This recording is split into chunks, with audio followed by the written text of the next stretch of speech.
হৃদয়কে আবার শাস্তি, হাস্যকর বললেন তামিম। তাওহিদ হৃদয় শাস্তি নিয়ে নাটক যেন কমছেই না। সবশেষ সে নাটকে যোগ দিয়েছেন তামিম ইকবাল সহ মোহামেডানের এবং অন্য কয়েকটি দলের বেশ কয়েকজন ক্রিকেটার। এ মৌসুমে অসুস্থ হয়ে মাঠ ছাড়ার আগে মোহামেডানের অধিনায়কের দায়িত্ব পালন করেছেন তামিম। আজ দুপুরে মিরপুর একাডেমি ভবনে নিজেদের মধ্যে আলোচনার পর তামিমের নেতৃত্বে ক্রিকেটাররা বিসিবি কার্যালয়ে আলোচনা বসেন বোর্ড সভাপতি ফারুক আহমেদের সঙ্গে।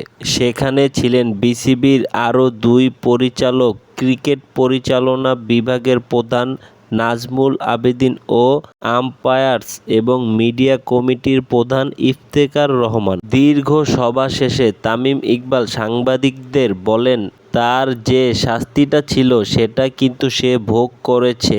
এখন ২ ম্যাচ খেলার পর কাল শুনলাম তাকে আবার বহিষ্কার করেছে। এটা কোন আইনে কিভাবে করেছে এটা আমার জানা নেই। এটা খুবই হাস্যকর। কোনোভাবেই সে আবার বহিষ্কার হতে পারে না। যাকে বিসিবি ২ ম্যাচ খেলতে দিয়েছে তাকে আবার কিভাবে বহিষ্কার করে।